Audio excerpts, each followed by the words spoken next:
Verb forms అంటే క్రియారూపాలు. క్రియా రూపాలు. వెర్బ్ ఫార్మ్స్ ఏంటవి?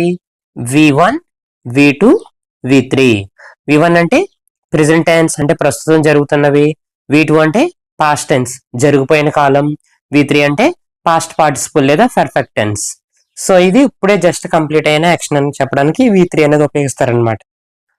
సో వెర్బ్ V1 లో గో అయితే అది V2 లోకి వెంట కింద మారుతుంది. అలాగే అది V3 లోకి గాన్ కింద మారుతుంది అనమాట. అంటే go, vent, gone. So go అంటే తెలుగులో అర్థం ఏంటి? వెళ్ళు.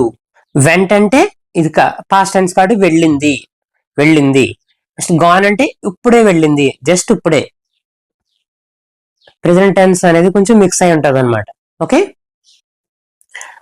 Go, vent, gone. గో అంటే వెళ్ళు, వెంట్ అంటే వెళ్ళింది, జరిగిపోయింది యాక్షన్. గాన్ అంటే ఇప్పుడే వెళ్ళింది అంటే ఇప్పుడే జరిగింది action. Next eat, ate, eaten. Eat అంటే తినటం, ఈట్ అంటే తిన్నాడు, ఈటెన్ అంటే ఇప్పుడే తిన్నాడు. Next write, write, wrote, written.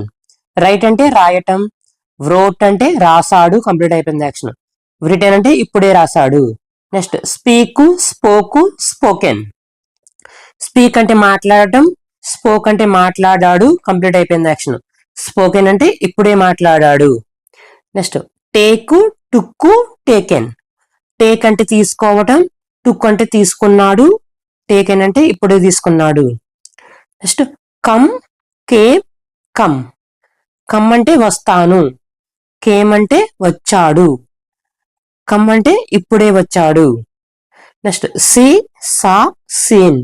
C అంటే చూడటం, సా అంటే చూసాడు, సీన్ అంటే ఇప్పుడే చూసాడు. సో ఇవన్నీ కూడా వెర్బ్ 1, ఇవన్నీ కూడా వెర్బ్ 2 అంటే జరిగిపోయిన యాక్షన్లు. ఇవన్నీ వెర్బ్ 3లు అంటే ఇప్పుడే కంప్లీట్ అయిన యాక్షన్లు. సో V1, V2, V3 అంటే present tense, past tense, perfect tense.